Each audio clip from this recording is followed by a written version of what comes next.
में से जो आज खुदा मुझे और आपको देने को है, हम अपनी बरकत के लिए, अपनी रहनुमाई के लिए खुदा के कलाम में से सीखेंगे। याकूब का खत, जिनके पास खुदा का कलाम है, याकूब का खत,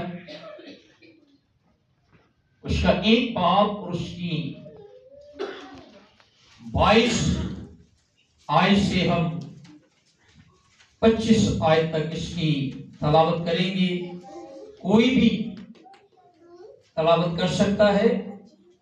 याकूब का खत, सफा नंबर उसका 268 है, 268।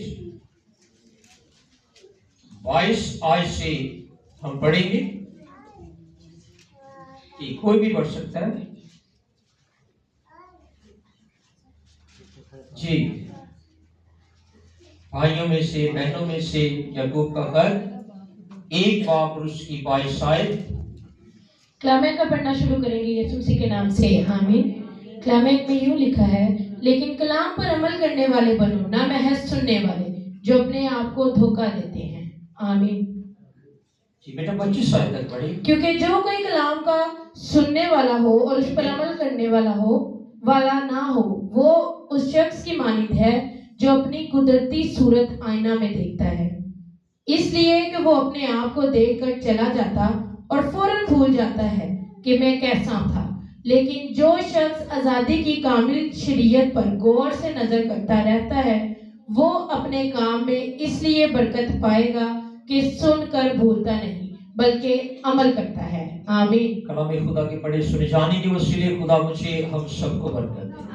आइए चंद लम्हों के लिए अपने पैरों पे खड़े होंगे खुदा के कलाम की ताज़ीम में।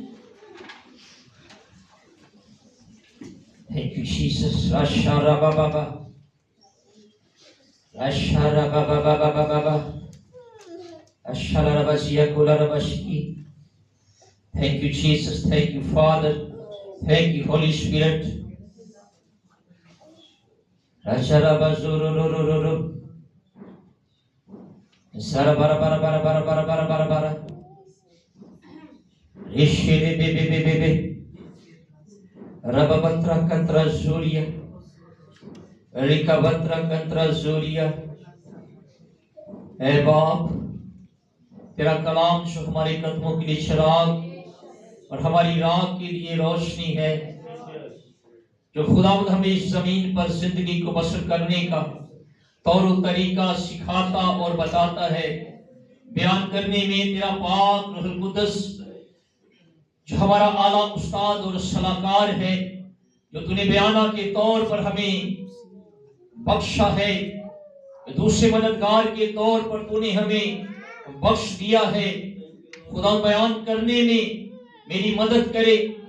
मैं दिल से तेरी तारीफ करता हूँ खुदा मैं इस खूबसूरत रायविन की कलीसिया के दरमियान आया हूँ और तू मुझे यहाँ पर लाया है, और तेरे खादिम की बड़ी मोहब्बत के लिए खुदावंद, तेरे खादिम की बड़ी चाहत के लिए खुदावंद, जिसकी जिंदगी के अंदर तूने अपने पाक मसीह को और अपनी खुदावंद बेपनाह मोहब्बत को रखा है, जिसको खुदावंद तू बता रहा है।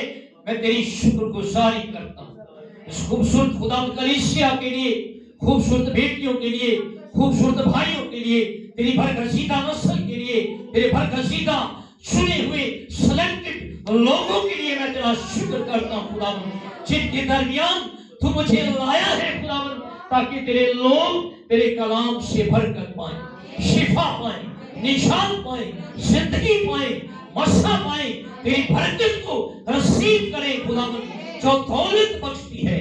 मैं चाहता हूँ खुदावंद, तेरे लोग तेरे कलाम की दौलत के वसीला से, तेरे कलाम के नज़ूल के वसीला से खुदावंद कसरत की बरकत पाए। बयान करने में रूहुल कुद्दस मेरी मदद करे, यीशु के नाम से ये दुआ मांगता हूँ।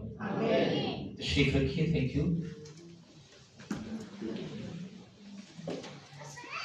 खुदा के कलाम में जो हमने पढ़ा, लेकिन कलाम पर अमल करने वाले बनो, ना महज सुनने वाले जो अपने आप को धोखा देते हैं।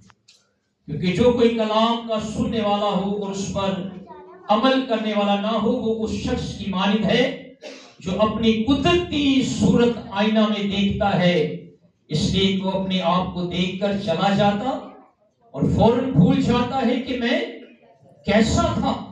लेकिन जो शख्स आजादी की कामिल शरीयत पर गौर से नजर करता रहता है, वो अपने काम में इसलिए बरकत पाएगा कि सुनकर भूलता नहीं बल्कि अमल करता है।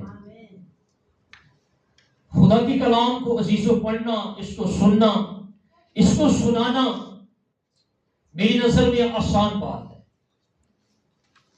लेकिन खुदा के कलाम को समझना और उस पर अमल करना जो है वो आसान बात नहीं है। और अगर अमल नहीं करेंगे तो बरकत नहीं मिलेगी, अमल नहीं करेंगे तो शिफा नहीं मिलेगी,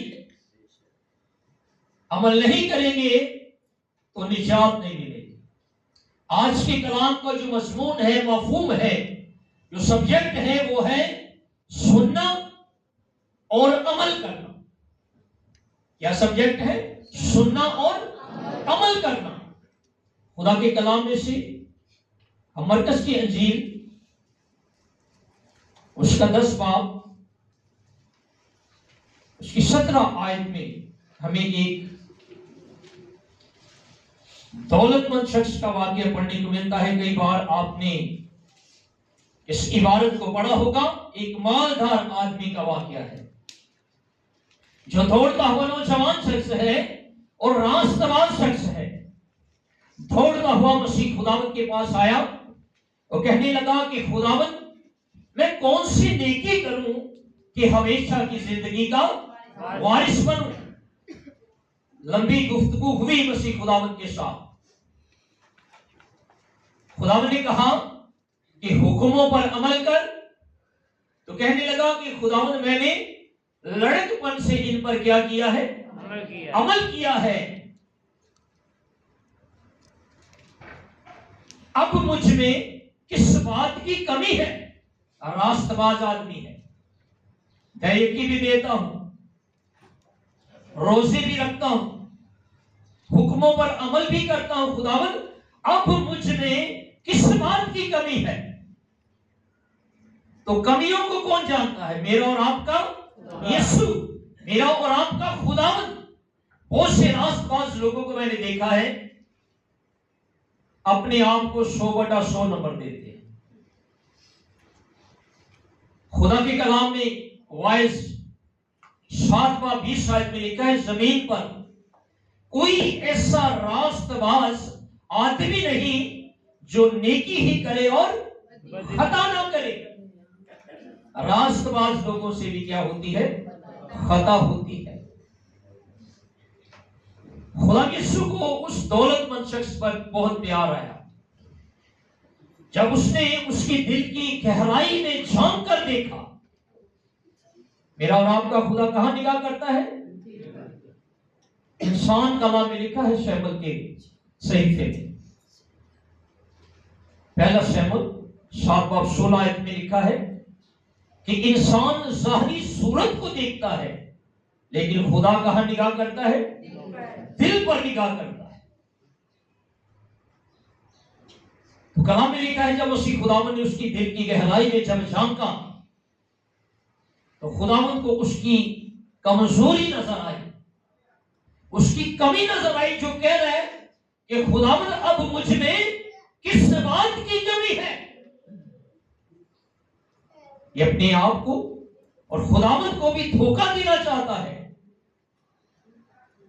तो मेरा और आपका खुदा किसी से धोखा नहीं खा सकता। आपको पता है कि जब पुराने अहदनामे में याकूब अपने बाप इसहाक से बरकत लेने के लिए जाता है तो अपना नाम क्या बताता है? क्या बताता है कि मेरा नाम क्या है? लेकिन नाम उसका क्या है? नाम उसका याकूब है। और अपने बाप को धोखा दे करके बरकत ले रहा है। कि मेरा नाम इसौ है। बाप ने पूछा कि तेरा क्या नाम है? जाने से डर भी रहा था, मां से कह रहा था कि मां मैं नहीं जाऊंगा, अगर मेरा बाप मुझे टटोल के देख लेगा, क्योंकि मेरे भाई इसौ के जिस्म पे बाल हैं, मेरे जिस्म पे बाल नहीं है। अगर उसने मेरे जिस्म की खुशबू से पता लगा लिया तो मैं बरकत की बजाय लानत पाऊंगा। उसकी मां ने कहा जा, मैं सब कुछ संभाल लूंगी। अपने बाप के हिस्से की बरकत लेकर के अपने बड़े भाई इसौ के पहलोठे के हक की बरकत लेकर के ये जंगल में, कलाम में लिखा है, दौड़ा जा रहा था। रात हो गई। फरिश्ते के साथ कलाम में लिखा है कि वो फटने तक ये कुश्ती लड़ता रहा और क्या कह रहा था? खुदावंद मुझे क्या दे? बरकत दे। बरकत लेने के लिए क्या करता है? सोरा सबाई कर रहा है। कई बार खुदा से बरकत लेने के लिए, रूह कुदस की नेमतें हासिल करने के लिए हमें खुदा में मेहनत करनी पड़ेगी। जब तक तू मुझे बरकत नहीं देगा मैं तुझे जाने, ऐसा कस के इसने पकड़ा। फरिश्ता छुड़ा ना सका अपने आप को। उसने कहा ठीक है, तुझे बरकत दूंगा। तेरा नाम बता, तेरा नाम क्या है? क्योंकि खुदा को पता था कि ये अपने बाप इसहाक को धोखा दे के आया है। यहां पर दौलतमंद शख्स भी कुछ ऐसा ही कर रहा है। अब मुझमें किस बात की कमी है? खुदावंद ने कहा याकूब तुझे बरकत दूंगा, तेरा नाम बता। खुदा देखना चाहता था कि ये अपना नाम क्या बताता है, और खुदा को वहां पर अपना असली नाम बता रहा है कि मेरा नाम याकूब है। मेरा और आपका खुदा जो हमारे बारे में सब कुछ, मैं आपकी जिंदगी के बारे में कुछ नहीं जानता, लेकिन खुदा का रूह मेरे और आपके बारे में सब कुछ जानता है। खुदावंद अब मुझ में किस बात की कमी है? खुदावंद ने कहा एक बात की तुझ में कमी है, वो बरकत जो खुदा ने तुझे दे रखी है तो उसे बांटता नहीं, तकसीम नहीं करता। खुदा ने जो कोई भी बरकत अजीजों आपको दी है उसे बांटना है, उसे तकसीम करना है। बहुत से ऐसे रास्तबाज लोग हैं, ऐसे लीडर हजरात हैं जिनको खुदा ने इतना दे रखा है कि गिनती का हिसाब ही नहीं है, लेकिन उनको जरूरतमंद लोग नजर नहीं आते। ऐसे खुदाम है जिनके पास बाइक नहीं है,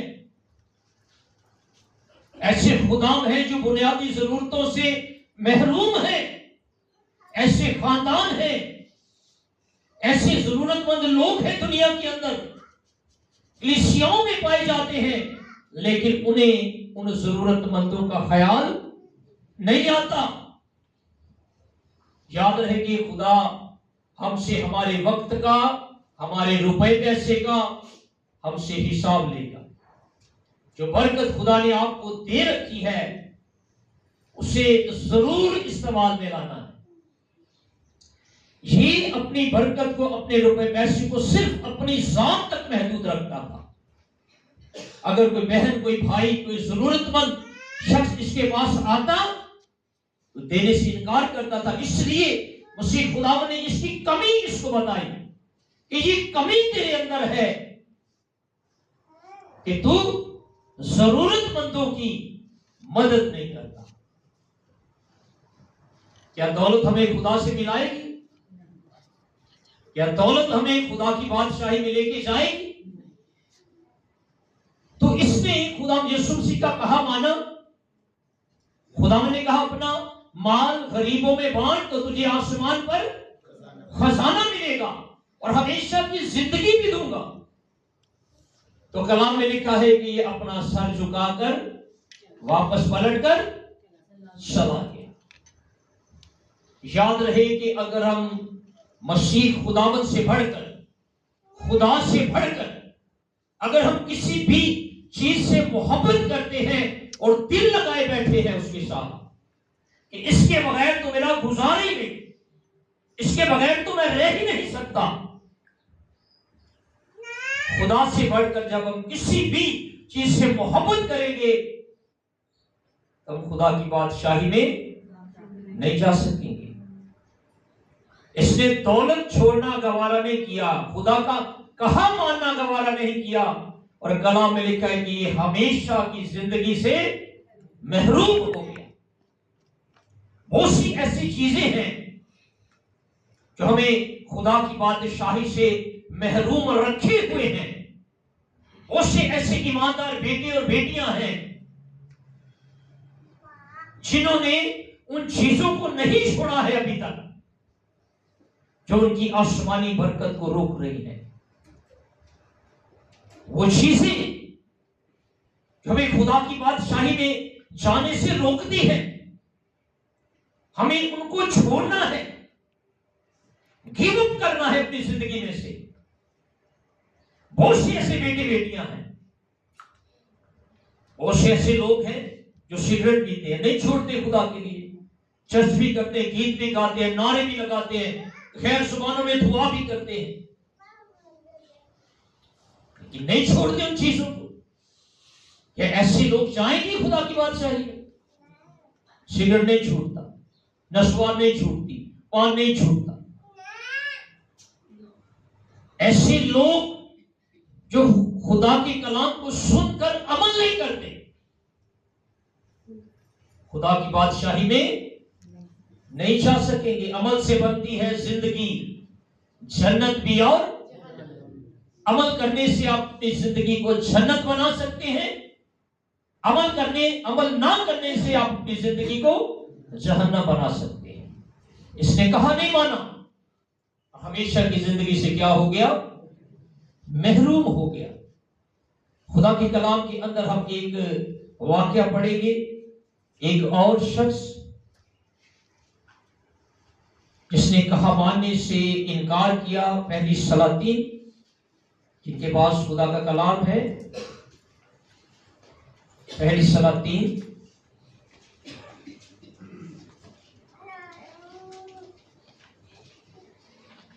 दूसरी सलातीन उसका 5 बाब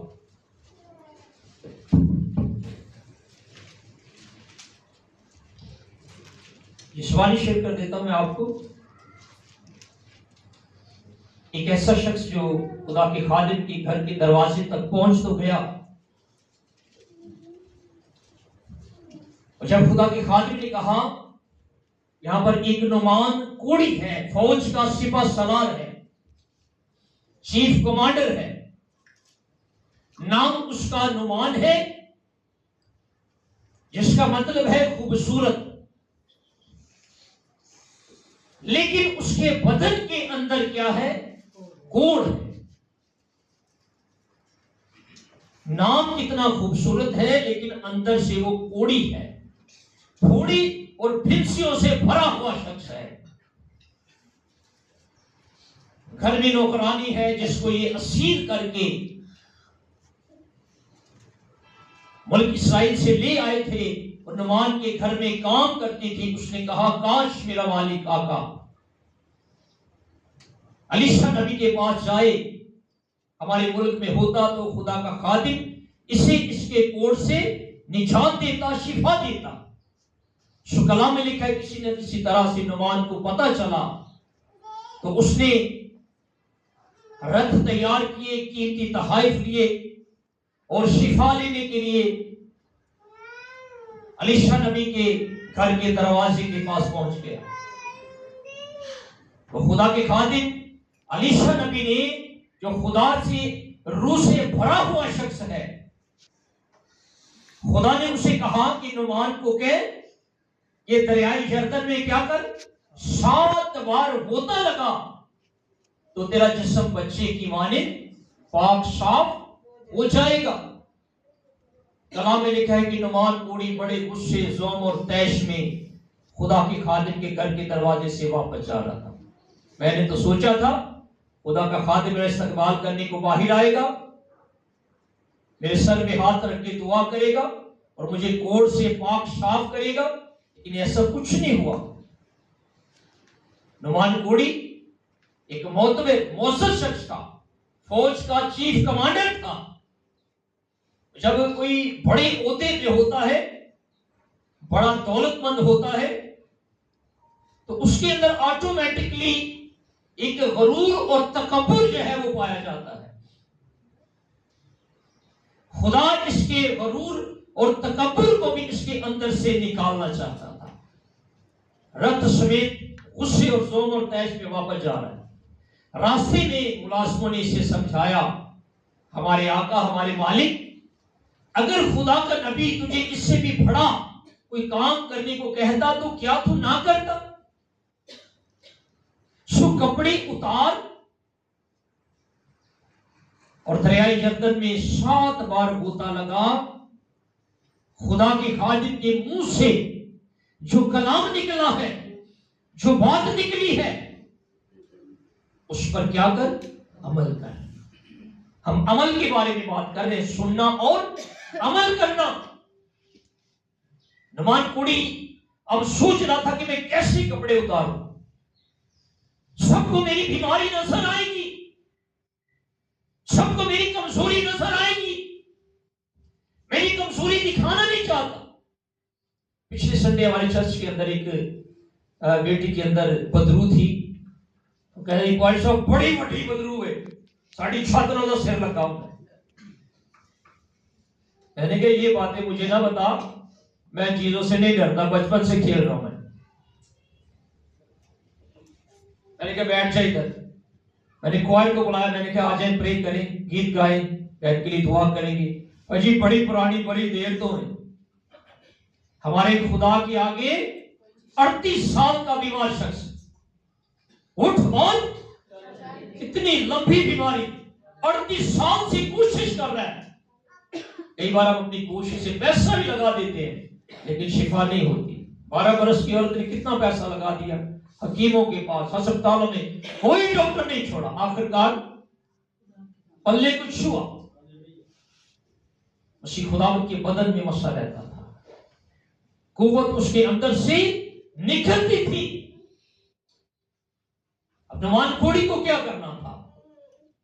जो बात एक खादिम के मुंह से निकलती है, एक काहन के मुंह से निकलती है, एक नबी के मुंह से निकलती है, उस पर अमल करना होता है। कि खुदा अपनी खादमों के वसीले हम पर अपनी मर्जी को जाहिर करता है। कई बार हम अपनी बीमारी सबके सामने अयान नहीं करना चाहते, डरते हैं। पर सब सारे वेखण के मैनू तो घर आके प्रे कर देना, बीमारी को मत छुपाए।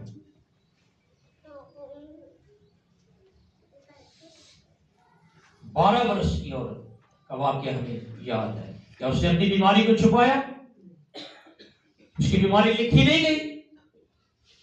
बहुत से ऐसे नबियों के वाकयात हैं जब वो खुना में गिरे, क्या उनको छुपाया गया? कलाम में ये हमारी तरबियत और नसीहत के लिए है। दाऊद का गुनाह, समसून का गुनाह छुपाए नहीं गए। जो अपने गुनाहों को छुपाता है वो कामयाब ना होगा, लेकिन जो उनका इकरार करके उनको तर्क करता है उस पर खुदा की रहमत होगी। उसने कपड़े उतारे और कलाम में लिखा है कि नुमान कोढ़ी ने 7 बार गोता लगाया। पहले गोते पे भी खुदा शिफा दे सकता था,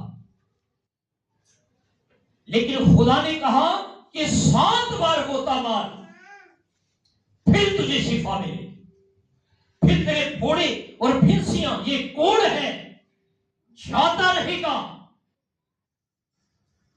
7वां अदद काबिलियत का अदद है। 7वां अदद फर्माबरदारी का आदत है। मेरा और आपका खुदा पूरी फर्माबरदारी चाहता है। खुदा अपने खुदा से अपने सारे दिल, सारी जान, सारी अकल और सारी ताकत से क्या कर, मोहब्बत रख, दिलो जान के साथ। खुदा उसे दूसरे गोते में भी शिफा दे सकता था, छठे गोते में भी दे सकता था। खुदा उसके अंदर के गरूर को, कई बार खुदा हमारे अंदर के गुनाह को हमसे, हमारे अंदर से निकालता है ताकि हम उसकी खिदमत के लायक बन सके।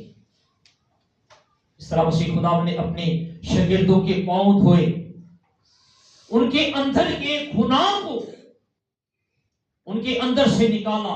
बहस कर रहे थे ना आपस में, हमें बड़ा कौन है। मसीह खुदा ने पांव धोना शुरू कर दिए, उनके अंदर के गुनाह को निकाला, क्योंकि उन्होंने पूरी दुनिया में इंटरनेशनल उन्होंने उस्ताद बनना था, पूरी दुनिया का उस्ताद। अगर खुदावंद उन्हें ना धोता, उनके अंदर के गुनाह को ना निकालता, तो खुदा का कलाम आज हमारे तक ना पहुंचता। जो कोई भी खुदा का काम करना चाहता है,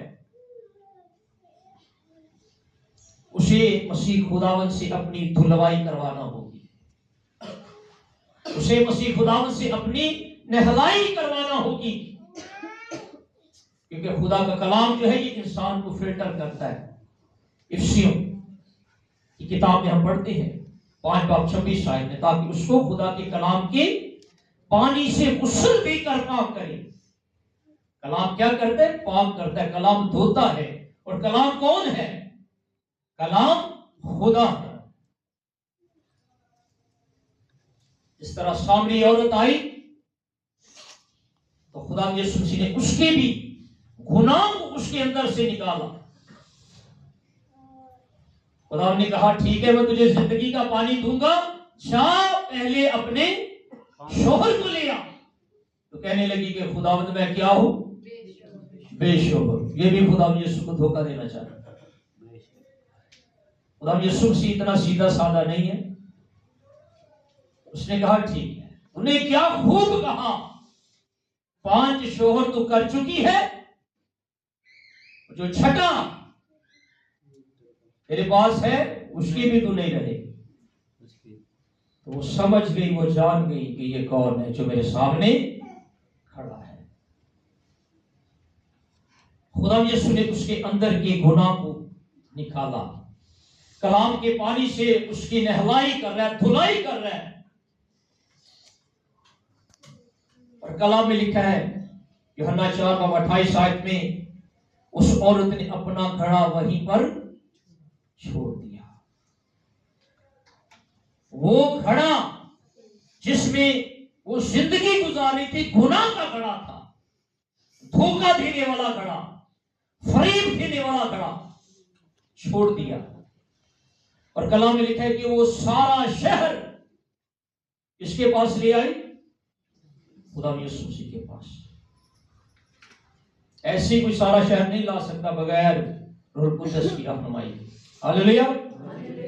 नवान कोड़ी ने जब 7वां गोता लगाकर वो बाहर आया, तो कलाम में लिखा है जब उसने अमल किया, कलाम पर सिर्फ कलाम को सुनने वाले ना बनो, बल्कि उस पर जब उसने खुदा के खादिम के मुंह से जो कलाम निकला था, ज़बूर 107 उसके 20 आयत में हम पढ़ते हैं कि खुदा क्या करते हैं? अपना कलाम नाजिल फरमाकर शिफा बख्शता है। जब उसने 7वां गोता लगाया, बाहर आया, तो कलाम में लिखा है कि उसका बदन बच्चे की माने पाक और साफ हो गया। हालेलुया।